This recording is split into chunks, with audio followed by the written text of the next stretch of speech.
Uyu munsi niwo munsi wonyine mu mwaka ukubwira ngo gira icyo ukora. Nitwa Kwitonda Pride, iyi ni Abitonda TV, ikiganiro cyitwa Today in History cyangwa se ibyaranze uyu munsi mu mateka. Ndagira ngo tuganire kuri uyu munsi. Uyu munsi ni itariki 4 ukwezi kwa gatatu 2025. Ese itariki 4 z'ukwezi kwa gatatu ni ibiki byagiye biba kuri iyi tariki mu myaka yagiye itambuka? Ibyo nibyo tugiye kunyuramo. Reba kino kiganiro kugeza kirangiye, sharinga ku nshuti zawe, abantu bawe babwire uti murebe kino kiganiro, kandi like, andika muri comment ibyo ushaka ko tuzatuvugaho ubutaha cyangwa se inama watugira cyangwa se inyunganizi. Reka dutangire. Uyu munsi ni itariki 4 z'ukwezi kwa gatatu 2025. Itariki 4 z'ukwezi kwa gatatu ndagira ngo duhere ku gisobanuro cyazo. Uyu ni umunsi wonyine mu mwaka ukubwira ngo gira icyo ukora, nk'uko twari twabivuze haruguru, ndetse bakunze kuwita ngo ni umunsi wo kugira icyo ukora. Ese ibi ngibi ni ukubera iki? Muri Amerika bawita umunsi wonyine mu mwaka ubwawo, kuwuvuga bibyara interuro, March 4th. Ndetse bakavuga ko iri jambo March 4th ryo ubwaryo rihinduka command iyo ubivuze cyane.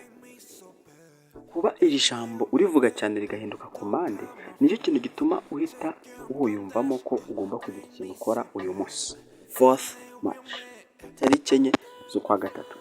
Mu Kinyarwanda ntabwo bihura. Niyo mpamvu uyu munsi muri Leta Zunze Ubumwe za Amerika bizihiza umunsi wa National Grammar Day, cyangwa se umunsi w'ikibonezamvugo mu gihugu cya Leta Zunze Ubumwe za Amerika.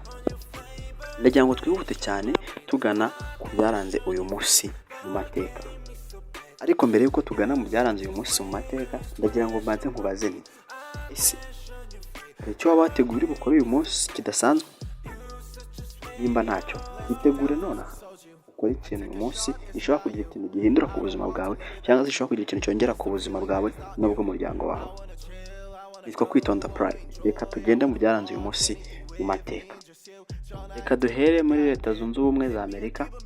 Itariki nk'iyi nibwo Kongere ya Amerika yateranye ku nshuro yayo ya mbere nyuma yo gushyirwaho n'inteko, nyuma yo gushyirwaho n'itegeko nshinga.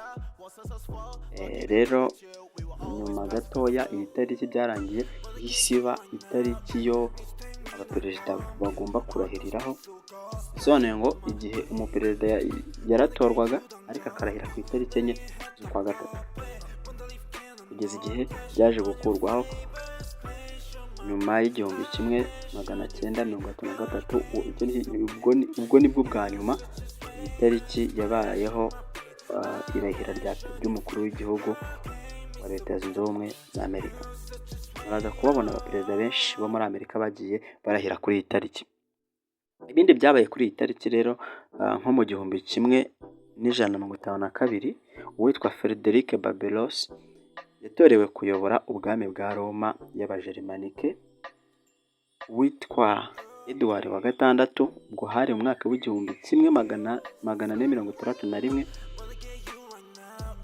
Uwitwa Edward wa kane yabaye umwami w'Ubwongereza.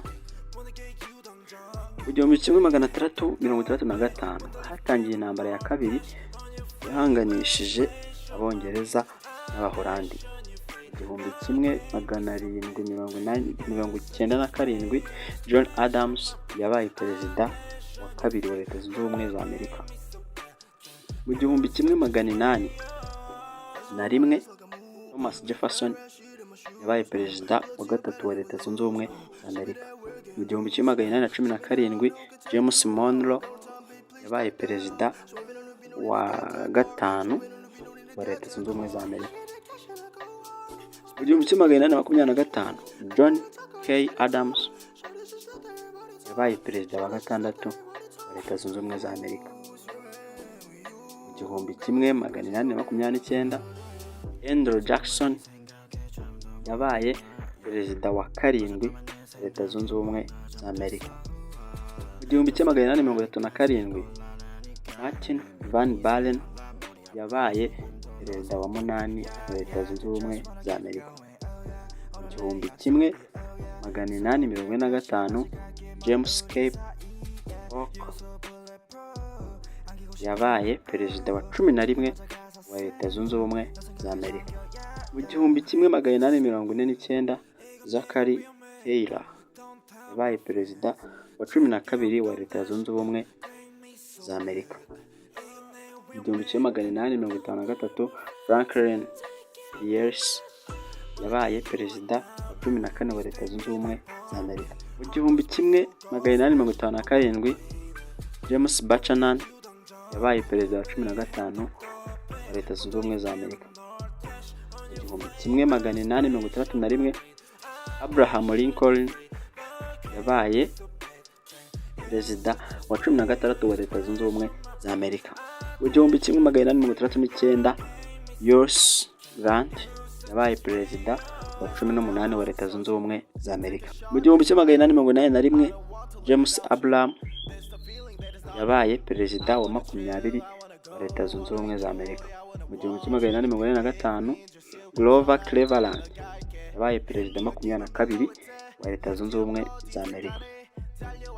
Mu 1889 Benjamin Harrison yabaye perezida wa 23 wa Leta Zunze Ubumwe za Amerika. Mu 1893 Grover Cleveland yabaye perezida wa 24 wa Leta Zunze Ubumwe za Amerika. Mu 1897 William McKinley yabaye perezida wa 25. Mu 1921 Warren G. Harding yabaye perezida wa 29 wa Leta Zunze Ubumwe za Amerika. Mu 1929 Herbert Hoover yabaye perezida wa 31 wa Leta Zunze Ubumwe za Amerika. Mu 1931 Gandhi waharaniye ubwigenge bw'Abahinde yasinye amasezerano n'uwari wungirije ubwami kwirekurwa ry'imfungwa za politike. Mu 1933 Franklin Roosevelt yabaye perezida wa 32 wa Leta Zunze Ubumwe za Amerika. Uyu nguyu niwe mu perezida wa nyuma wa Leta Zunze Ubumwe za Amerika warahiye kuri iyi tariki. Mu 1974 Harold Wilson yabaye minisitiri w'intebe w'Ubwongereza. Mu 1980 muri Zimbabwe Robert Mugabe yatsinze amatora. 2002 Abraham Rugova yatorewe kuba perezida wa Kosovo. Ibyo ni bimwe mu byabaye kuri iyi tariki mu mateka mu bihe byatambutse. Reka turebe noneho bamwe mu bantu bamenyekanye bavutse kuri uyu munsi. Bimwe mu byamamare byavutse kuri iyi tariki twagerageje kubakusanyiriza. Uwa mbere yitwa Henry Le Navigateur, ni igikomangoma cya Portugal. Uyu yavutse mu 1894, yari igikomangoma cya Portugal. Mu 1897 uwitwa Hermann Meyhoff yari umujenerali wayoboye abasirikare b'Ubudage barwaniraga ku butaka mu ntambara ya kabiri y'isi yose. Mu 1937 havutse uwitwa Alpha Conde, uyu yari perezida wa Guinea. Mu 1946 Dario José dos Santos wabaye umukinnyi w'umupira w'amaguru ukomoka muri Brazil nibwo yavutse. Mu 1974 havutse uwitwa Ariel Ortega, umukinnyi wa ruhago ukomoka muri Argentine. Hari n'abandi benshi bavutse kuri iyi tariki, ariko niba nawe hari uzi andika muri comment. Abantu bavutse uyu munsi, reka mbonereho ko bifuriza isabukuru nziza, babwire nti happy birthday to you. Nzakate keke nyinshi kandi nizere ko mukomeje kuryoherwa n'ibiganiro byacu. Nk'uko mubimenyereye rero, ku musozo w'ikiganiro cyacu babwira inkuru. Reka nkubwire inkuru. Umugabo umwe yari yoroye indogobe, nuko umunsi umwe iragenda igwa ahantu mu cyobo. Imaze kugwa mu cyobo agerageza kuyikuramo iranga. Umunaniye kuyikuramo, yigira inama yo kuyishyingura ari nzima. Aravuga ati n'ubundi kuyikuramo birananiye, reka nyishyireho itaka n'ubundi yipfire. Ubwo yashatse itaka ryinshi atangira kuyirohamo.